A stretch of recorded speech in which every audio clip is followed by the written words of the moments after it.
Hello, Oaklawn family. I'm grateful that you're tuning in. This is a long video. I'm going to give just a preview to let you know what you're about to step into. Many of you couldn't make it on Wednesday when Ron Citlau came in to lead our Wednesday night. So I recorded it, and I'm just going to give you kind of a brief overview over the first hour, and then we have the last 30 minutes of Q&A recorded for you to experience. So he first began with some active listening. He said, what are the joys of what you've been experiencing through this process? And many people said, new friends, new life, a renewed building, new opportunities, excitement, energy. And we summarized all of that. All the words, kind of the theme that came from that was a renewed life in Oaklawn. So a renewed life were some of the joys that we had, be it buildings, friends, young people. There's just an energy, so renewed life there. So those are some of the joys. And then we talked about some of the anxiety. And the reality is that for many of us, this has been a hard experience, and we want to acknowledge that and say that that is a valid understanding, that this has not been easy. First, just not having meeting for 3-4 months now in our old building, but meeting in Orland, that's not easy. So a lot of people shared the anxieties. And we summarized all the anxieties in this sentence. We said that people feel disconnected, entering into an unknown experience. So disconnected people feeling like they're entering an unknown experience with an uncertain future. Will it work? So people feeling a bit disconnected, unknown experience with an uncertain future. So that all that unknown can cause anxiety for anybody. So Ron kind of led us through ways that we can try to understand the joy and the anxiety, and how do we fill in some of what we do know. And we are doing this, and we are figuring this out as we go, and thank you for your patience. This Q&A will be people asking, why are we doing children's ministry? Or how are we going to do children's ministry? What about the music? And people are just going to be sharing from the heart, and we're going to be learning as we go. And we hope this summer is a great learning experience. And we hope what we look like in June is very different than what we look like in September, because it's stronger, it's more consistent. And yeah, we're just hoping to grow, and maybe not very different, as in our DNA is not going to change, but we do hope we get sharper, cleaner. So I hope this blesses you, this Q&A blesses you. I think you'll have to turn up the volume. I had to record this from a bit of a distance, but we look forward to seeing you soon. April 7th, we'll have a worship gathering. This Sunday, just tomorrow. Well, for me, it's tomorrow. For whenever you're watching this, it's going to be in the past. But April 7th, the worship experience. May 5th, we'll have another worship experience in Oaklawn. And we're just excited to see what keeps happening. And as the building progresses and as our team gels, we're just looking forward to what the Lord's going to do. So if you have any questions, don't hesitate to ask. And grace and peace. Enjoy this Q&A. See ya. To endure well, as there's all these questions. So there's some questions you can't answer, right? When it's going to launch, but there's other questions we can. What do you need to launch? What do you need to have in place before we can be in that building across the street? Yep. What's like the bare minimum? You need an occupancy permit. Huh? At the bare minimum, you have to have an occupancy permit. Yeah, it's all about the building. So we knew that. Yeah. But in the sense of everything else, we're locked and loaded. And so we have the person we'd like for the worship position, Matt, right? We have the Kids Life person, Nate Rail, I think. Is that public? Mm-hmm. Yeah. And so this is the model. So you guys have come to Orland, and you're worshiping. And the hope is that we're getting to know one another. And my experience has been, that's been really beautiful. There's people praying, from, the original Calvin. There's, I sense a real joy for the people that I see and interact with. And I really love it. And I feel real like people know each other. So there's this, it isn't like I don't know anybody. There is a sense of community and joy. And so when this launches, what we want to do is we want to launch the Sunday morning with excellence. And so whenever the grand opening is, which will be in the fall, as you know, you'll start worshiping sometime in June, hopefully, God willing. And you'll be together and you'll do all that. But at some point, you'll get all the kinks out and, it'll be a lot of fun. In September, when you launch, on that day, there's three things we want to do really well. We want people to feel really welcomed, because you're going to have a lot of guests. You want to make sure the kids' experience is high quality. You want it to feel like they're coming to a church that knows what they're doing.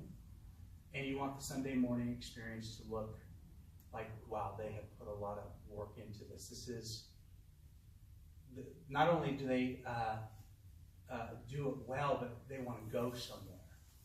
And so in this model, the heartbeat is Sunday morning. And as you think about this community, this building's been here forever. At some point, a sign's going to go up. Calvary, Oak Lawn, launching in September. And, there's things, I did this, in a Hammond.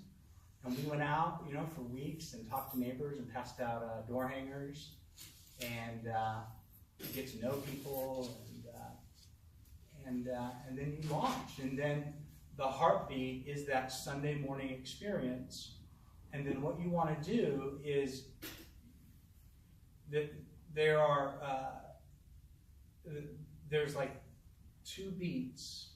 One is continuing to cultivate community. So if you grow by 50 people in 6 months, what is the vehicle by which you do that? Well, you have Sunday morning, and then really what we call connect groups, right?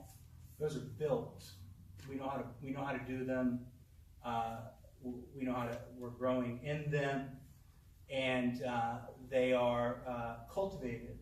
And then you have your work of mission, which is your work. And you guys are thinking about all kinds of things, right? Whether it's with Trinity or the school here, or whatever else you think of. And then whatever, what's going to be fun is when you get a few people who are new to the faith or who are far from God.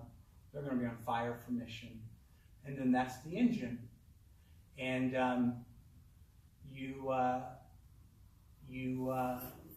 do those things, and you seek to keep the heart, and thinking about the heart both of Oak Lawn, of Calvin, and now who's a part of this. The heart is this familial hospitality, that is embodied in potlucks and hanging out together and having fun. Well, you want to make that expansive and invite a few hundred of your best friends into that. And but in the sense of launching, we're ready to go. And we got all our ducks in a row, just waiting for the electrical or something. Does that answer your question? Yeah, that's the first that we've got sort of an overview of what the whole thing is supposed to look like. I mean, a lot of times, like for those of us that have been around here, it's like, well, I don't know exactly. We compare ourselves to Faith and Faith Dyer and Hammond and Highland, and we're trying to compare notes, but no one tells us that that's exact. Is that what it is? Is it going to be? Is our experience going to be the same? Yep. Is it going to be the same process? And so we'll go deeper. We've been thinking about it a lot. And how we'll start is we want to model what we know because we've been doing a lot of work on it. So there's some things that this Calvary itself has worked a long time around. Things like kids' life, how we understand worship, and creating a community of discipleship. Those things are things that there's been a lot of blood, sweat, and tears around. And it makes sense that as we launch this, that you would start where we're at this moment And we are a learning community. We're learning as we go, and then now we have this new river or stream, and we will learn as we go. And it might not be the same in 2 years, because we might learn more things, or whatever. But and so kids' life is really well structured and ran, and so it makes sense to us that day one that we seek to embody that as much as possible, because we understand all the pieces, all the safety stuff, the curriculum. It's a lot of work to try to figure that out on your own. It's done. For worship, it's really, were you there for the were most people there for the January 6th? That's really what we're going to seek to do, which is liturgical discipleship. And the way we understand it, and this has been a journey for us, right? It's been a journey for me, is what we want a quality experience. We want to provoke beauty, and we want to provoke beauty for you, and for you, and for you, and for people who haven't been to church for a long time, people who have been to church for decades. So that means that we're going to do a variety of things, telling the same consistent story, which is the story of the gospel. And so, in one breath we might do a hymn with the organ, and then the next breath we might do a rock and roll song. And in that way, we want to tell the story of Jesus and give you an entry point. And I think we are getting a lot better at it at Orland. And Matt Merrick has really been on that journey with us for the last couple of years. And the teaching series, we do those all together. And so we actually just spent a Saturday, about 10 of us, in a room, kind of planning out we plan out a year in advance, and we write bottom lines. And so the bottom lines kind of lay out the weeks. And we'll all be teaching, we'll be teaching the same text, but each pastor gets to write their own message. And in that way, we're together, but we're also, my understanding of preaching is that it's meant to be in a community, to a community. And so obviously Daniel is the pastor of this community, and so he ought to give what he feels is for this community. But we are together, and we're on this journey of trying to figure out transformation and discipleship. And so there are things that happen when Daniel and I and Oliver and others are in the room that's much better than if I was just by myself figuring things out. And matter of fact, in every area, we're trying to do that. Discipleship, kids, youth. We want more than one person at the table making decisions. And we're not here trying to win anything so much as what's the best way to do it. We're just really interested in it. And so for the most part, yeah. So is that good? Yeah. Could you go back and kind of, I'm not familiar with kids' life. Could you tell us, like, what is the kids' life day like? Don't you have a sip of mine? You wouldn't mind? Is it okay? Ready? Yeah. Okay. I just have a few diseases. Hey, you know what? I know who to come to. You're welcome to it, honey. Are you sure? You're welcome to it. Are you sure you don't want them back? I got more off my car, too. So kids' life is birth through 5th grade. And so there are, if you think about Calvary's life, before I came, there was a decision and a conversation around, we're growing out as a church. And the hope for this church are young families. And so when they built the new building, it was really built for young families.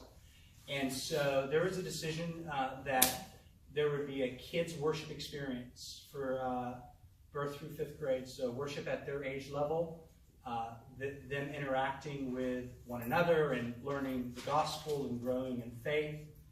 And it's been well developed over about 8 years.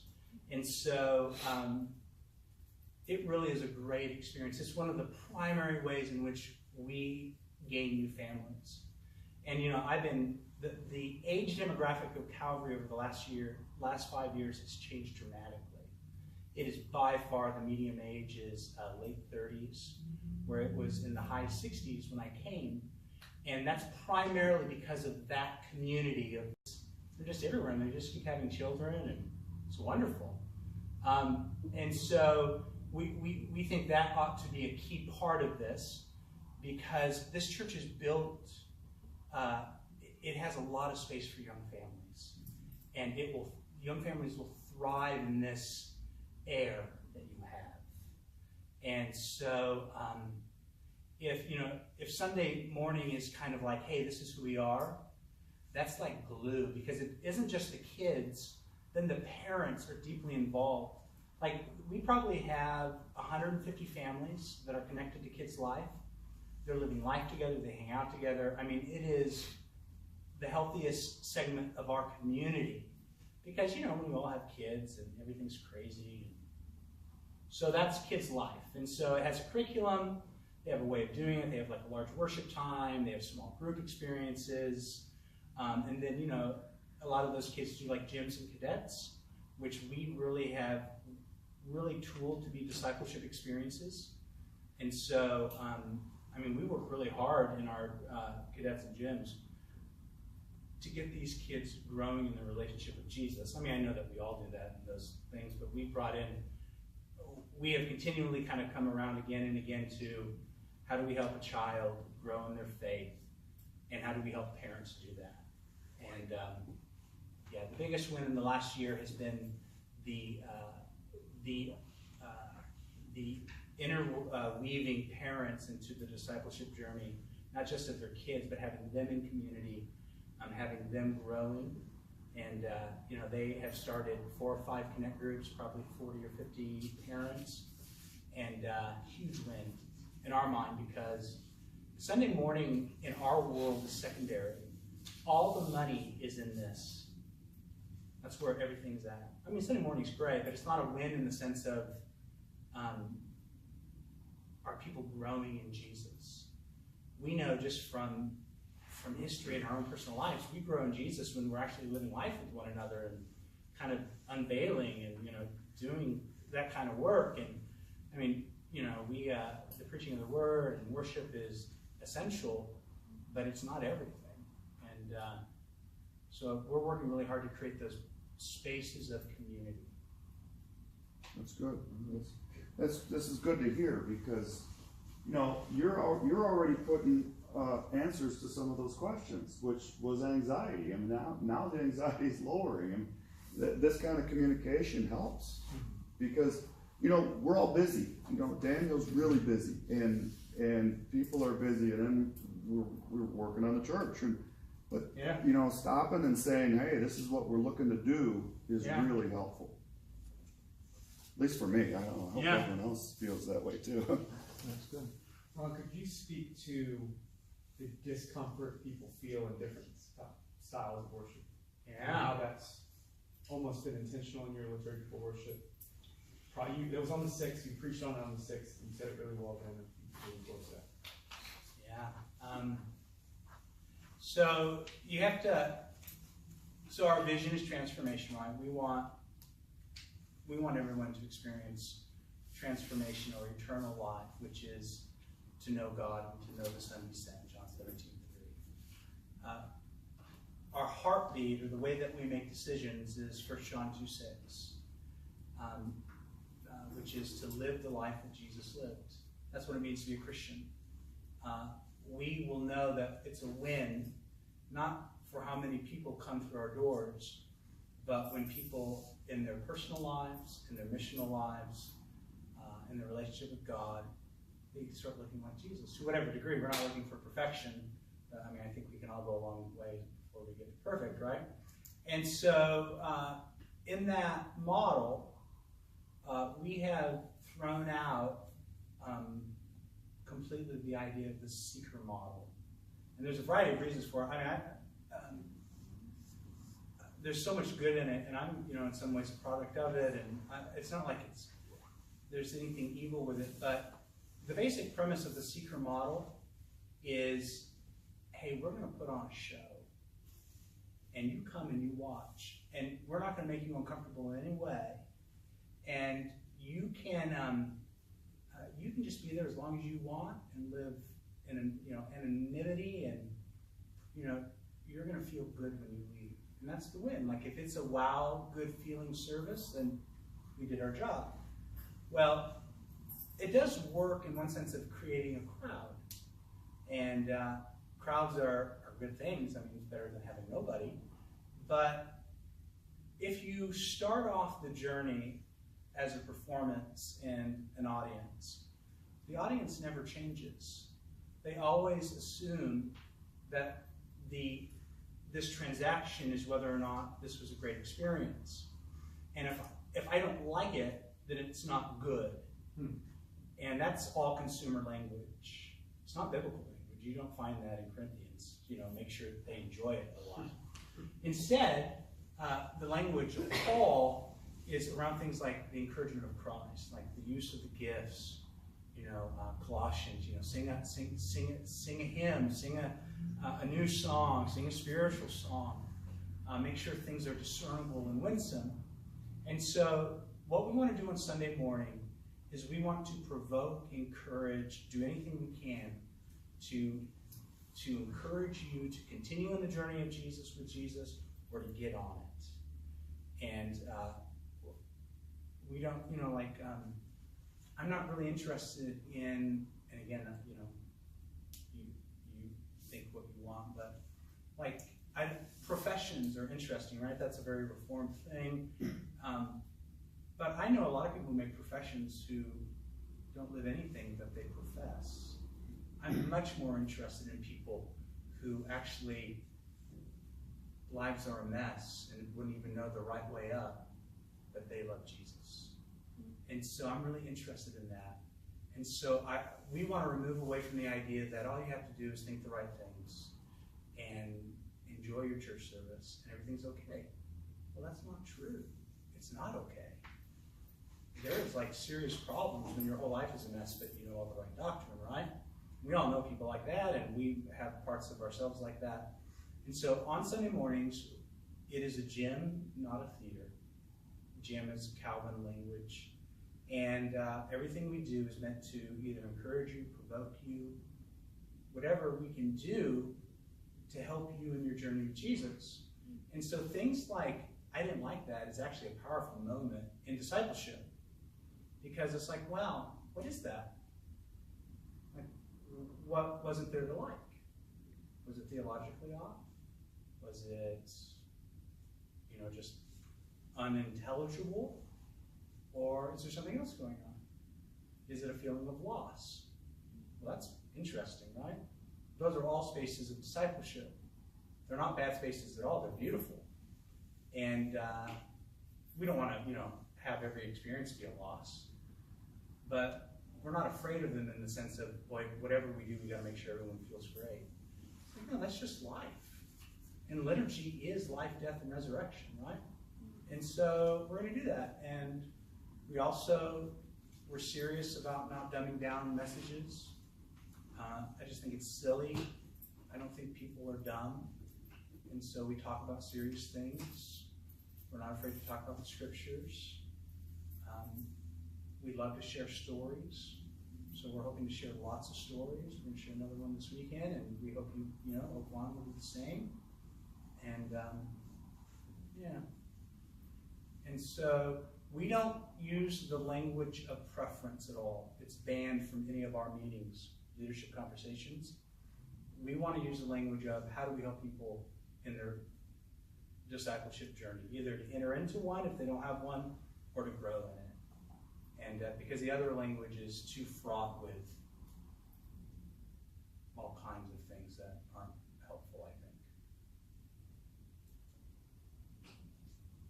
Yeah, one of the comments that Ron and I have been working through is how if you're uncomfortable at any point on the Sunday service, that means two things. One, I'm uncomfortable, I don't like this is different.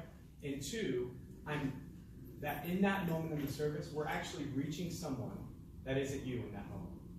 In that moment that you don't like, it's not about you, it's about the maybe 15 other people who for that moment actually spoke to them in a powerful way. And I would say several young people that I've spoken to, and older people, and visitors who have experienced different styles of worship, different expressions of the gospel in song or in sermon. By having a gospel-oriented service, and Ron, tell me if I'm wrong, but everything's about preaching the gospel. And if in that moment I'm not able to receive it, maybe someone else is able to because that's not my style, or that's not my preference, but I'm here because I want my grandchildren reached. I want the person who's never heard of propitiation to be reached. I want the person who has no idea what "Come Thou Fount" means. I didn't grow up with that song. I don't really know what a fount is and why we're talking about a fountain in the middle of the song. It's a beautiful song if you know the language. But if you don't know the language, I'm totally lost. And so this confession time for me, I love being at Calvin, but I knew none of the songs for the most part. Because I didn't grow up in the church. So it was harder for me. It was an intellectual encounter with reading text to a rhythm that I was trying to figure out at times. So it was harder sometimes for me to worship. And this is from someone who has been a Christian maybe 10 years of his life. So it's going to be hard. And then I talked to my cousin. But that's intent. There should be moments where I do feel uncomfortable because we're actually speaking language that takes people deeper, and we teach people through that. So to me, the discomfort is actually exciting. It's perfect. You shouldn't be uncomfortable the whole time. If I'm preaching the gospel in a way that's like, oh my gosh, he's off, or no song is ever honoring and calling us into the depth of the gospel explicitly. I mean, it's amazing how many contemporary songs never mention the blood of Jesus, never mention Christ, and could have been sung in a Universalist church. That's not what we're interested in by dumbing down. Like, that's what Ron's saying. We reject wholeheartedly a dumbing down of a service just to appease people's positive thinking. That's not what we're interested in. And I get excited about that because I think it's what I don't think I've been able to articulate that in a way that until we were together talking about it. Yeah. So I do think, like, our hope, I mean, what we want you to experience Jesus when you come. Mm-hmm. That's the win. We want you to experience Jesus. We want you to experience Jesus. We want the person who has been in the church for 30 years to experience Jesus. And so we live in that tension of, well, how will you hear it? I want to make Christ winsome to you, but how does the Catholic family hear it? And so we're embracing it, and we don't want to throw anything out, but we're not just saying anything goes, we'll make everybody happy. We have this goal of encountering the living Jesus and being his disciple. And we really want to do that. And we'll do whatever. I mean, if it's, Gregorian chants and incense, whatever it is, because those are all earthen vessels, right? They don't matter. Right. What matters is Christ crucified and resurrected, his life in us, the hope of glory. And so whatever will get us there, let's do it. And that's our commitment. Can I ask a question of the group that will change the topic really quickly? I just want to be sure, because I think what Jim was saying kind of exposes the fact that there perhaps needs to be a change from here on out to the way that things are maybe communicated in this space weekly. So I just wanted to ask, what does that look like? Because I think the announcement time and I think those were intended to kind of do that, but if they're not doing that, then what do we think needs to change so that this gap doesn't keep just reoccurring and the frustration continue to build? So it seems like a relatively simple, it could be a relatively simple thing. Like, is there something specific, or is it more just a general? I want to speak just one sentence. That part of this is that the conversations about what's similar, what's distinct, what's contextual, it's happened this week. So Jim, we were like, Daniel, your first 6 months goal is to love the community, know the community, start getting to know community people. and we'll figure out how we're doing the liturgy in the kids' life as we get closer.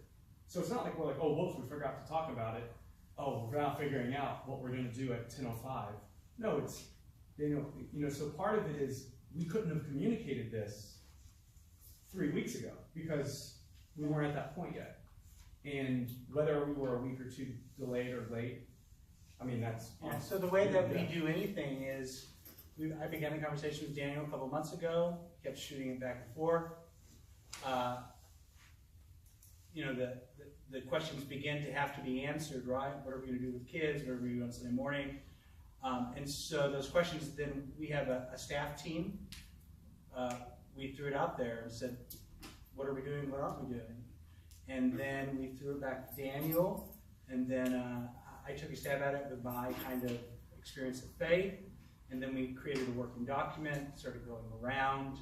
And so that working document is what is being communicated today and is being finalized.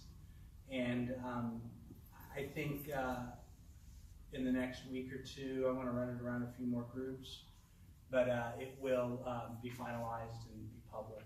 But it is what we communicated tonight. But the question still stands as we're finding things out and determining things like that. The communications, the groups he wanted to talk to was Josh Cinema, Pastor Earl, talking with some of the people at Calvary who are supporting us. I mean, that's the point. The point isn't that they're commanding us around, is they're trying to support us and work with us and collaborate with us, and everything we do is collaborative, which leads to the best product. It just sometimes leads to a slower process, which if you know who I am, you know I need to slow down. So this is really the best scenario for me, even though it's the hardest for me. Trust me, this is not an easy thing, because I think I've been going to school for 4 years to study church planning. I know what the heck to do. I don't. I think I do. Let's just be honest. I'm rarely in doubt, but no. I'm rarely in doubt. Rarely am I right. I'm not always right. That's the reality of my life. But you can convince me. Tell you, when I was a first year teacher, I thought I knew it all. Yeah. When I retired, I realized how little I really knew. Right. And how much there still is to learn. Right. That's good. That's good news for me, because it helps me know that I don't have to be perfect now. I don't have to. You don't have to be perfect later either. Exactly. Right. No. It's the enthusiasm of youth, I said. Mm-hmm. That's why you can climb big mountains. I wish I could have the wisdom, whatever, the confidence I had when I was young. Oh. Now, Mhm. because the world is very broad, Yeah. keep learning. That's it. So what would be other, because I've got kind of tried to make those emails a little easier to consume with pictures, and instead of long, massive bullet points, I made it with pictures. I have to take like a day off to read your emails. I won't be able to work on Thursday. I have to read Daniel's emails. Little do you know. So those pictures, and then the announcements here, and part of it, the disconnected people. That's to me the uncertain experience, uncertain future, unknown experience. Those are things that we're still figuring out. The disconnected people. That's where I'm like, That How takes do we- anxiety for you. how do we communicate? Because if the disconnection is because of a lack of communication, be it on Sunday, be it on Wednesday night, be it through the emails, to Megan's point, what else can we do? So let me see if I can bring it all together in a moment to say what I was feeling when I came in, what you said, which was really helpful, and then all this the kind of when you think about those who are maybe not coming on Sundays or whatever they're doing, the whole thing about being gospel people to them in the relational way of a meal, coffee, without agenda. That is really that is the way of Jesus. The whole kind of the unknown and questions and answers. We are doing it together. I have no one has any agenda of like, hey, we're going to bring in people to do everything. It's like, we don't want to do that. There's things that we think we've learned that we want to keep learning together, and so we're coming together and doing this, but we're going to keep growing. And so these opportunities give us a chance to really ask the good questions. And now, we are all in this together. everyone gets a say, but no one ever gets their own way all the time. And so, like when we talk about Sunday mornings, like Daniel is in all those meetings, he has a vote. As we talk about kids and mission, like you guys are doing it. And it's not going to be like, oh, we don't care what you think. It's really like, what are you learning? And let's take that, and that's going to help everybody. Right. And that's why it's so great doing it this way.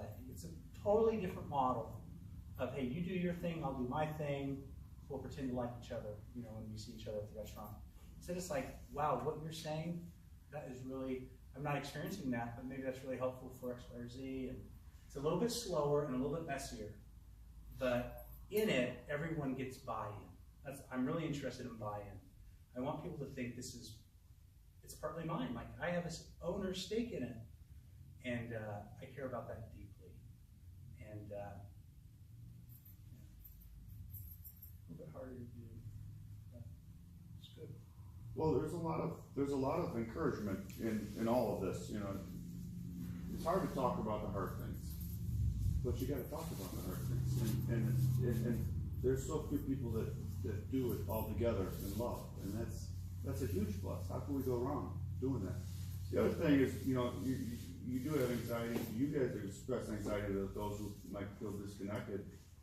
I don't think there's going to be as many people that are turned off as much as there have been 10 years ago who just outright left. I mean, there are people hanging on just waiting, for sure. and they're waiting with anticipation. And it's so there's a lot of good and good feelings. So that's good. And the other thing, the third thing I just want to finish with is there's nobody in Oklahoma doing what we're doing with such a large body of believers, meeting with such a committed group of believers that is trying to do what we're doing. There's churches working their butts off in little places here and there in this town, and there's a couple big Catholic churches that are struggling with the same things we are, and I just feel bad for all of them that they don't have the kind of community that we're building.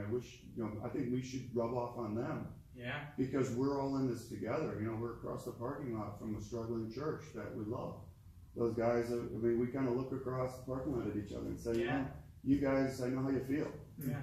And we drive through town and see the same thing. So, as much as we're feeling negativity about some things, we're onto something in this town for sure. that the town needs. I just want to be clear. One, you guys are not the faithless Israel. I hope I didn't offend anybody.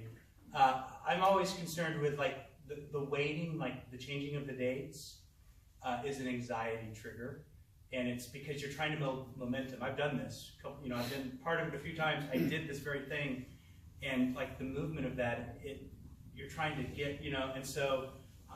My hope was just to create the space to make sure that it was brought out, and then the great thing about information was really helpful.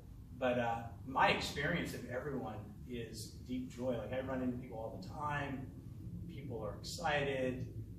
There's a real sense of love for Daniel and Megan, and a real excitement about being able to worship here.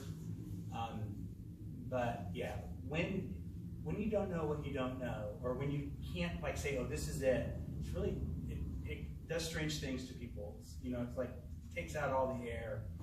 And I just want to make sure that we're aware of that. Not maybe for people in this room, but people who are a little bit like, this is hard for them already. And now, to the people who say, it's easier to go to here because at least I know they worship on Sundays, So, that was all that. Yeah. I think it's, I think this has been a really beautiful process. I've been pleasantly blessed by my interactions with the Oaklawn community on Sunday mornings, and just seeing people serving. It's just so cool. Really cool. Praying with people on Tuesday mornings. Friends, we've borrowed 10 extra minutes of your life, but I hope this is helpful. It might be good to have Ron back when like literally 50% more of the people that are normally here are here. Spring break and the choir rehearsal hit us, so I was making sure we record this. Ron, I'll edit you down to 5 minutes here. Be looking for a retreat video. It was so fun, and just be encouraged. I'm super encouraged from that. And I took out $125 out of the bank today, personal money, not going to get reimbursed for, to award for bingo. But given that half your team's probably not here, we'll get there. But and to Jim, your point, when I first interviewed, in sound as I pray, when I first interviewed, when I heard all the things that you guys are trying to do, I was like, this is fertile soil. This is good. I don't know if I would do a whole lot differently. I do hope the bullet points you see that the doors that the Lord's opening are probably not the same sorts of doors, or exactly the same. And my hope is that we go from embedding in the community, serving needs, engaging lostness, preaching the gospel. It's that part of going from serving to engaging, of like, if you guys were having non-Christians in your houses all the time and praying for non-Christians regularly and regularly talking about how to reach them, like 100% want to be there. It's about getting to that point where we're actually engaging and actually teaching the gospel. I mean, Stephen literally saw it happen last night, where we went from hanging out, connecting, transition question, now we're reading the Gospel of John with my personal trainer, and he's going to lead us through it. Like, that was months in the making, and that's not easy. And I've been here for 6 months, and it took that long to get to the third person who's been willing to read John, and the fourth person by which I could potentially share the gospel with. Six people I've shared the gospel with. So, but that's how long it takes. And so I'm in it for the long haul. That's why we bought a house. So let's pray. Father, you make a house for us by your Son Jesus dying and resurrecting, not just resurrecting, ascending to heaven to prepare a place for us. You are making our bed. So Lord, we can't wait to come home in more ways than one. Thank you for Ron. In many ways, getting the path for the journey home a little bit more clear. Thank you for his wisdom, his experience. Lord, I thank you for using him to hire me, to bring me here. I thank you for the doors you're opening, and I thank you for the doors you're closing, because then we can go through the doors you want us to go through. And I thank you for these people who may feel tired, who may feel it's 8:35. Lord, in the midnight hour, would you keep us fervently praying? For the flesh is weak, but the spirit is willing. So Lord, might you just wrap us up in prayer? Would you help us to Sabbath and rest well in your glory, that we might go to the world dripping of a different aroma. So Jesus, we long for this in Oak Lawn, a sleepy town that is waiting to wake up. We can't wait to be a part of that alarm that the gospel and the God of creation is calling you. So Lord, would you wake us up? In Jesus' name, amen. Amen. Going